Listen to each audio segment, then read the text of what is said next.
కొన్ని విషయాలకు విలువ ఎక్కువ.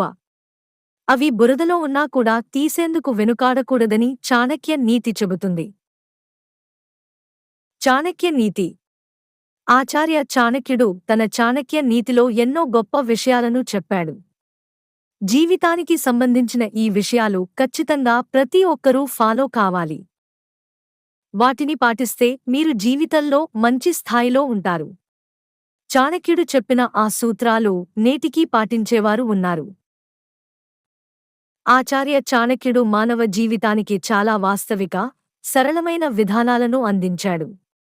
ఈ విధానాల ద్వారా మానవ జీవితంలోని సామాజిక, కుటుంబ, వ్యక్తిగత అంశాలను సరళీకృతం చేయడానికి ప్రయత్నాలు చేశాడు. ఒక వ్యక్తి చాణక్యుడు చెప్పిన ఈ నియమాలను పాటిస్తే అతని విజయాన్ని ఎవరూ ఆపలేరు. చాణక్యుడి సలహా ప్రకారం మట్టిలో పడి ఉన్న కొన్ని వస్తువులను నిస్సందేహంగా తీయాలి. ఎందుకంటే వాటిలో కొన్ని విషయాలు దాగి ఉన్నాయి.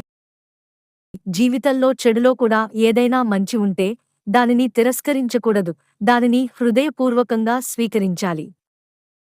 మనిషి విషం నుండి అమృతాన్ని తీయాలని చాణక్యుడు చాణక్య నీతిలో చెప్పాడు.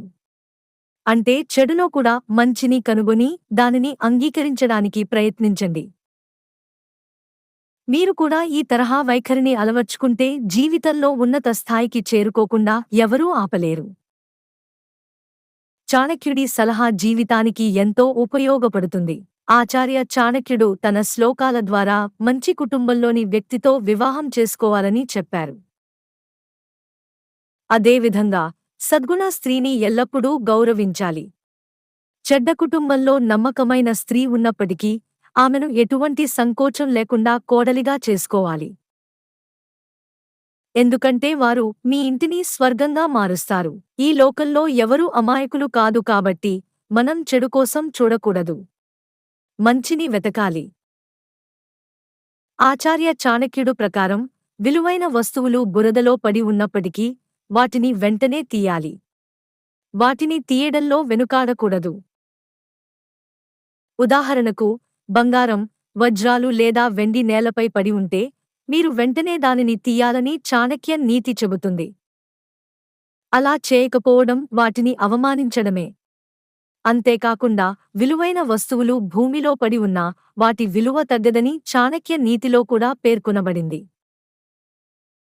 ఆచార్య చాణక్యుడు చెప్పిన ప్రకారం బంగారం, వెండి వంటి రూపాయలు, నాణేలు భూమిలో పడి ఉన్నా వాటి విలువ తగ్గదు. అందువల్ల ఒక వ్యక్తి మురికిలో పడి ఉన్న డబ్బును చూస్తే అతను వెంటనే దానిని తీయాలి. చాణక్య నీతి ప్రకారం ఇలా చేయడం ద్వారా సంపదకు అధిపతి అయిన లక్ష్మీదేవి కూడా మిమ్మల్ని అనుగ్రహిస్తుంది. జీవితంలో జ్ఞానాన్ని పొందే అవకాశం ఎక్కడైనా ఉంటే దాన్ని వినియోగించుకోవాలి. జ్ఞానానికి అడ్డంకులు లేవు. చెత్త వ్యక్తులు కూడా మీరు వారి నుండి నేర్చుకోవచ్చు. జ్ఞానం కోసం మీ బుద్ధి ద్వారాలు ఎల్లప్పుడూ తెరిచి ఉంచాలి. ఎటువంటి వ్యక్తి దగ్గర నుంచైనా జ్ఞానాన్ని సంపాదించేందుకు ఆలోచించొద్దు. జ్ఞానం అనేది మనిషికి చాలా విలువైనది. ఎక్కడి నుంచి నేర్చుకున్నా జీవితానికి ఉపయోగపడుతుందని చాణక్య నీతి చెబుతుంది.